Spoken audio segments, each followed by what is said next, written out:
Welcome. I am here with Ted Latz, who's the president of Success Space, and they are moving and grooving. We caught up. I'd have to look at what number our last interview was, but Ted has been on the podcast before because I'm totally fascinated by this model. And I messaged Ted because I wanted to check in. And for anybody who didn't listen to our first episode, just to talk a little bit more, because the model that they're working on is so on trend post-COVID. So Ted, thanks for joining me again. Well, thanks for having me back. I appreciate it. And I think it's probably been about a year, maybe. So Probably. been a bit. Yeah. And a year in co-working time is like 3 years. So right. And Ted, where are you joining us from today? I am just outside of Tampa in beautiful Florida. Beautiful, hot Florida this time of year, I have to imagine. I will take the heat over the snow any day. There you go. Totally. Okay. So we were just catching up. You I don't want to share. I know there's I'm always really sensitive around franchising because I know there's lots of rules about what you talk about. So right. I'll give us I'd love to have you just talk about kind of the concept and, kind of what's exciting about the model today. I would have been excited about this model anytime, but definitely with the trends we're seeing post-COVID, and then whatever updates you can talk about, when we'll see some come live on the market, that would be great. Sure. So how about, can I give a 10,000 foot view and then we'll come in from zoom there? out Does that work? and then zoom in. Great. Yeah. Great.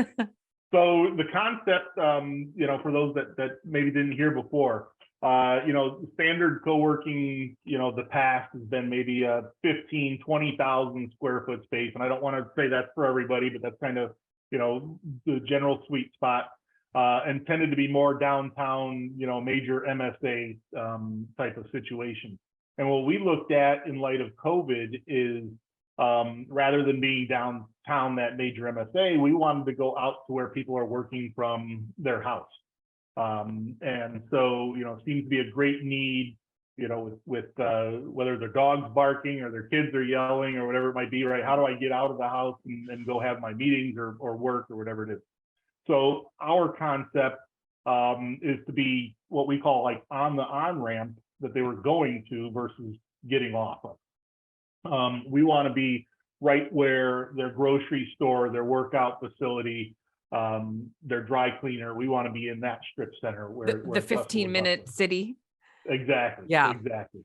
And, again, I've been in business for a long time. In light of, with COVID and some stuff I was just seeing in the past, we said, all right, well, how do we do it with a smaller footprint, less overhead, right? Less risk. But at the same time, diversify and have multiple income streams, versus maybe just that one income stream of co-work only. And so what we developed is this concept. It's 5,000 square feet. The first 1,500 square feet, Jamie, is a cafe. So a picture of a Starbucks or Panera or whatever it might be, that's that first 1,500 square feet. Someone said to me once that Starbucks is a co-working facility. They just do it one latte at a time, right? I mean, anytime we go in there, we see people working, right? And so we used that concept and created a 1,500 square foot cafe, 3-part meals, full day worth of meals. And that is open to the public. And so if you think of it in terms of a marketing concept, that serves as kind of a top of funnel for the public to come in, and then they see the glass walls that are the glass doors that are between the cafe and the backspace, and that backspace is the 3,500 square feet, and that is co-working facility. And then inside of that is an office for a coach. And so we have 3 main revenue streams with some other ancillary revenue streams, but we have 3 main revenue streams with, again, a smaller, footprint, so less overhead, trying to mitigate risk really is what that does. So I'll stop there and then we can kind of dig from there as you see.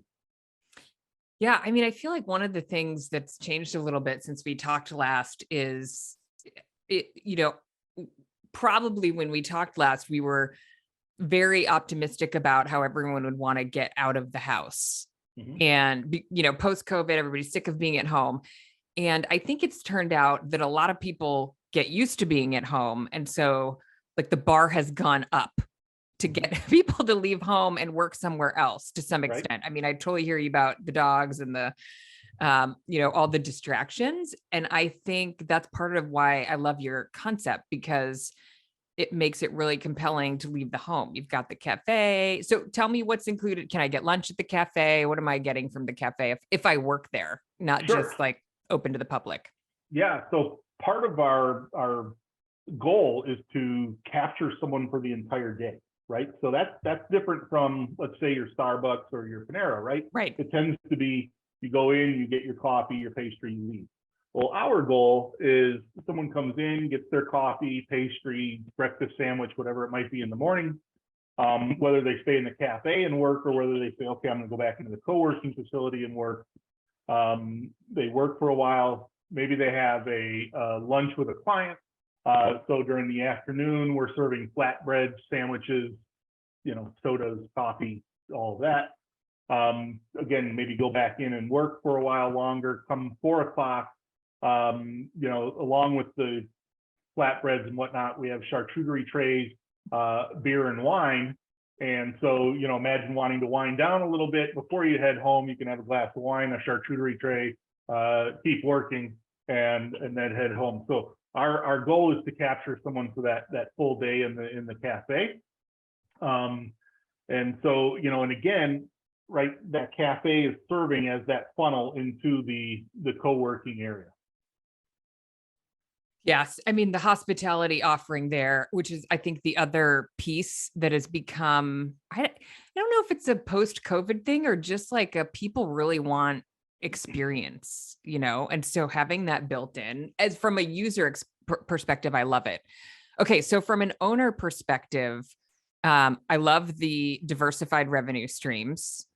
But talk to me about the support. I'm a new business. I've run a well, I'd be curious what your typical sort of franchisee looks like. Maybe they have business experience, but they've probably not run a co-working space before or a cafe before. So how do you help them through that process? Or coached before either, right? Or coached before, right? Somebody always has an aversion to one of those, right? Whenever we're talking to potential franchisees, some are okay with one part of it, others are like, no, I'm not so sure. Feels a little overwhelming. Yeah. So walk me through that. Right. So on our team, our VP of Ops came to us from the Dunkin' Baskin brand, so has a long history of working in restaurants and cafes. Our director of Ops was a multi-unit Subway franchisee at one point, so again, a lot of experience in that cafe section. We have a culinary consultant on hand that owned 22 Applebee's at one point. And so again, great cafe. So, that's the kind of the cafe team there to make sure that people, have the support they need there. We have a gentleman named David Walker. You probably have run across David in your travels. He's been in the co-working industry, I want to say, from very early on, had 3 co-working facilities at one point himself. And so he's there to help people through the co-working section. And then we have a gentleman named Don Hobbs, who's been around the coaching industry since he was 18 years old. I don't know if you're familiar, those in the personal development space might know Jim Rohn. And Don worked with Jim Rohn starting when he was 18 years old. Yes, I'm familiar with Jim. Wow, yep. Very cool. Yeah, and so Don serves as our coach of coaches. And so each part of that, to give you an example on that coaching, Don's job monthly is to make sure that all the coaches throughout the organization are on the same page, offering similar classes. So we just don't leave it to the franchisee to train the coach once and then say, okay, good luck to you. We're here. There's a program and support. There's a program and support. Again, we have all the people on staff for that cafe. We don't just bring someone in for a 1-week orientation and then say good luck to you. We actually send someone to you for 2 weeks to help you get that cafe up and operational and make sure that it's running properly. And of course, the co-working, David's available for all of that. So that is kind of one of our, I don't want to say claim to fame, but one thing that we're really passionate about is making sure that we're providing that kind of support, because we understand that there are multiple revenue streams there. So I'm curious, kind of related to that, when you talk to franchisees or just, kind of from your own business perspective, if somebody's thinking about, should I start my own space? Should I, look into franchise models? What's your sort of framework for helping people think through that and, one model versus the other? Yeah, and so part of that for us is that we're so unique compared to other models, right? And so, I don't want to mention any other models. I don't want anybody to think I'm bad mouthing them. It's just a very different approach, right? It's Totally either unique business. Yes. totally Yeah. unique, right? And so for us, it's just explaining the difference of our model versus other models, not necessarily any other brands out there. And again, we really put a lot of weight on multiple revenue streams, lower startup costs, lower build out costs, those types of things. So we're starting to see more interest from multi-unit franchisees because again, we could buy one with a much larger square footage, or we could buy two or three with maybe some smaller square footage. So we're seeing that as well. So in terms of how your model works, do I buy like licenses for a market, or what does that look like? Yeah. Yeah. So for each market, we do a heat map, and that's how we sell out a market, is based on the heat map. So we provide protected area based on what that heat map says. And is the heat map based on like population, or what is it? Yeah, a whole bunch of different demographics Yeah. that we've kind of, we've Some secret profiled sauce. yeah, right. We profiled the expected client, and that's how we create the heat map. Got it. So when will the first location be online? We have one coming up. We have three coming up fairly quickly. The first one will be in Houston. Let's call it, by the end of the year. And another one in San Antonio and another one near Dallas, all following fairly quickly after that. Sold 11 franchises so far, which we're happy with. We think that's great. And the interest is really starting to pick up quite a bit more as the word gets out there of this unique model. So 2023, 2024, as folks kind of get leases signed and build outs done. Well, 11 will put you already at one of the largest brands in the co-working industry. It's such a fragmented industry, right? It's interesting. And so yeah, I think also, built-in community. You've got 11 folks already and more to come all the time that'll be kind of connected and running a very similar business.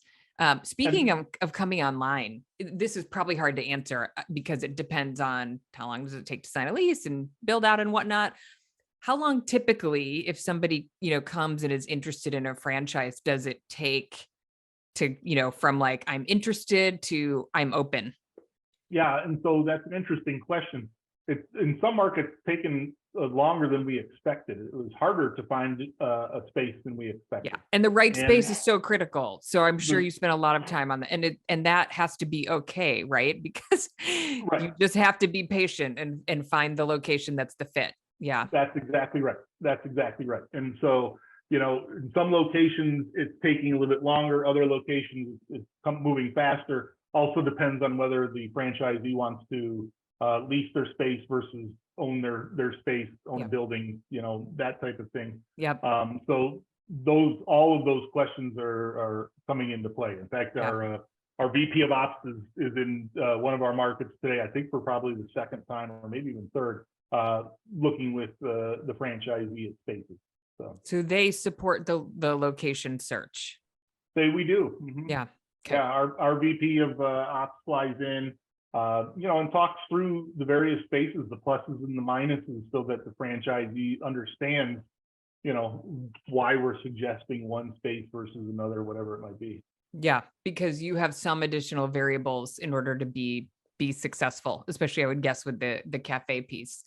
And then you mentioned conversion. So is that a model you encourage, or how do you think about the opportunity to convert? So a conversion would be an existing space that ends up being a fit. I'm guessing you have sort of a criteria list, like got to work for the cafe, got to be kind of the right size of co-working.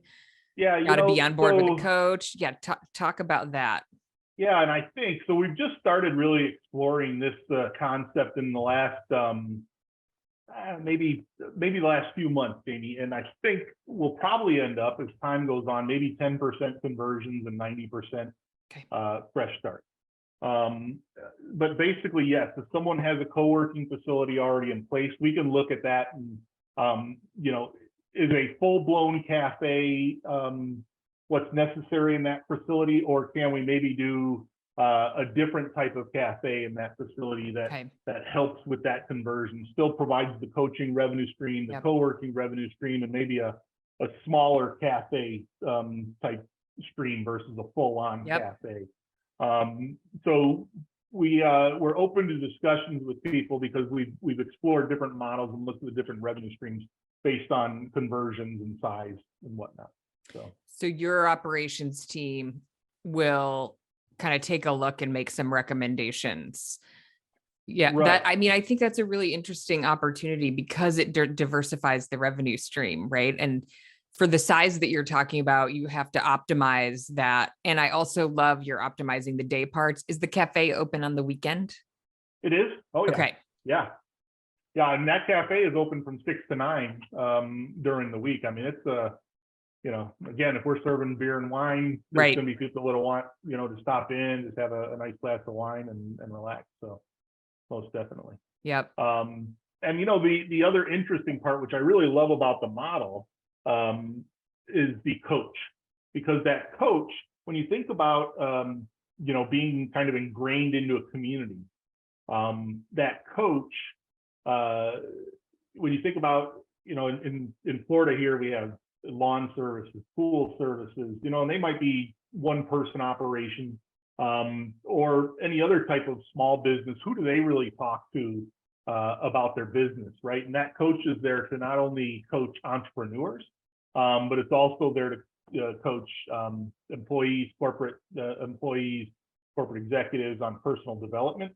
And so you really have a person there that is getting out into the community and also bringing people in. And so where we look at the cafe as being a kind of a top of funnel on a marketing funnel, that coach in a way serves as another marketing funnel. So when you think about just outside groups that will either want to tap into that coach or want to come into the space and have events, but maybe have that coach available for that event or whatever. There's a lot of neat things that coach brings to the model as well.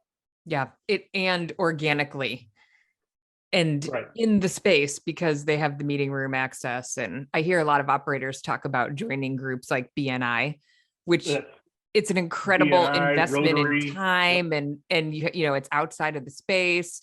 So you hope, you sort of bring leads in, but that's, I feel like it feels very organic to have a coach internal to the space who's bringing folks in. Right. Yeah. And with the great, go ahead, I'm sorry. Oh, I was just going to say also, sort of the great resignation. There's a lot of folks who are like exploring, what does it look like to do something entrepreneurial, or right. How do I get more out of my, corporate job? So not just entrepreneurs to your point, but even remote employees who might leverage that. And that's the part of the business that most people, aren't really even familiar with the coaching concept, right? Oh, that's interesting. I think I remember having a coach, and my coach has been on the podcast. I remember my girlfriend, I can picture us having coffee and her telling me I hired, she called it a life coach. Mm-hmm. And I was like, what's that?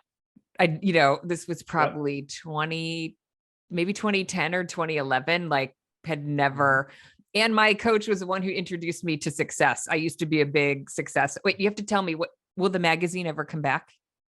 Oh, the magazine's back. It hasn't gone away. It's still there. Wait, where do I find it?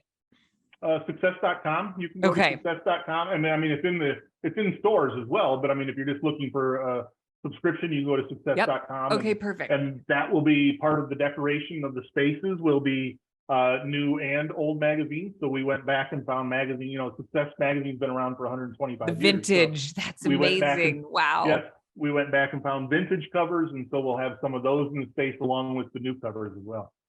Okay, great. I have to renew my subscription. Yeah. So anyway, life coach, she introduced me to Success magazine. So it's a big reader for a long time.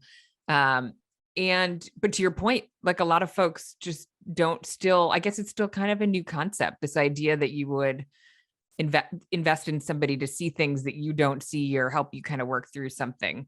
But it's a Right. great fit for a co-working space because yeah, There's it's a all sorts natural of integration. entrepreneurs in there, right? Yeah. Yeah. Yep. Yeah. And So so we just think it really comes together nicely. remind me, is the coach on the payroll? How does that piece of the model work? Coach is on the payroll, you bet. And so there's an opportunity there for the franchisee to, earn the revenues that coach generates. So, Yep. we look at maybe a salary plus commission model for that coach, and then that revenue all comes into to the franchisee. Will there ever be multiple coaches, or do you think it's just there could be? Okay. There could be, yeah. If you think about, depending on demand, right? You Yeah. could have multiple coaches in a space, most definitely. And so again, that part really excites me because that's not limited by the space. That's not limited by that footprint. Yeah. That business Yeah. can grow beyond just the space. And the other side of that, this part, little out. I think about black swan events, right? If you're familiar with a black swan event, right? It's like a black swan, like they never used to think there were black swans until one day they found one, right? And the black swan event is something that you just think won't happen, or just disregard it, and all of a sudden it happens, right? And I've been through a few of those. One would be like a fire to your building, right? An event that you're like, Yeah. with coaching, so unlikely. right? With coaching, literally that building could disappear and that coaching revenue can continue on, and so that franchisee still has a revenue stream, even if that building has an accident, a flood, a fire, whatever it might be. So that's why I love that piece of the business as well. Yeah. I mean, it's interesting because we talk a lot about offering like digital address services, in virtual offices because it doesn't depend on the physical space. Yep. And a lot of folks, that'll really be the thing that kind of, jumpstarts their and diversifies their revenue a little bit. So the coaching, yeah, really does that. Yeah, I'm picturing like group coaching night with glasses of wine and charcuterie plates and what's so funny about that? So part of our funnel, really, again, we think about that marketing funnel. So part of it is, 2 classes a month, one geared towards entrepreneurs, one geared towards personal development. Okay. And then from there, people can move down into group coaching and have the wine and charcuterie. And then from there, people can move down into individual coaching. And so again, it kind of stacks right down into that funnel. Yeah. And get their co-working membership or Well, you also have to remember with us, we have that model in co-working that it's not, everything's not by the month. We have up, down to by the minute on the coaching. That's right. The co-working space. And so imagine someone comes in, starts working in a cafe, needs to take a call or just wants to get into a little bit different environment. They can go into the back and get into that space by the minute rather than having to get into a full month lease. And so that plays into all of that as well. Okay. And you can do that. That model always makes me really anxious when you're relying only on co-working revenue. Do you know what I mean? Like I do. No recurring. So if you have the cafe and the coach and the co-working all running, then you can be more flexible about the commitment. And we can rent out some offices by the month. Okay. But then rent others by the minute at a premium per square foot, right? Yep. So we're actually generating more revenue per square foot by doing that by the minute. But to your point, we have the fallback of the other revenue streams as well. Yep. Got it. Yeah. What have I not asked about that we should chat about? I mean, what excites you most about the model as we're starting to get close to having one in market? You know what? Again, I'm just very passionate about it because I've been in business for a long time, and I just love how the team, not me, the team has built a model that multiple revenue streams, smaller footprint, that is really needed right now in time, right? I mean, the time really is right now for this model. With the way people have changed working, this just fits right into that beautifully. And so that's what excites me so much. I'm I'm excited about the growth potential of this brand across the U.S. Really, Yeah. Right place, right time. I think. Yeah. And being tied to a 125-year-old brand, Success Magazine, to go out with having that in place, I think, makes it even more exciting. Yeah. Good. Well, yeah, I can't wait to meet some of your franchisees when they get rolling and can share their stories about group coaching and wine night.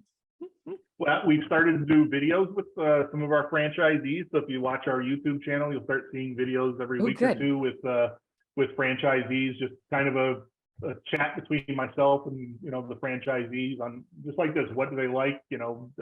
What excites them? That type of thing. So if you watch our YouTube channel, you'll see that come out.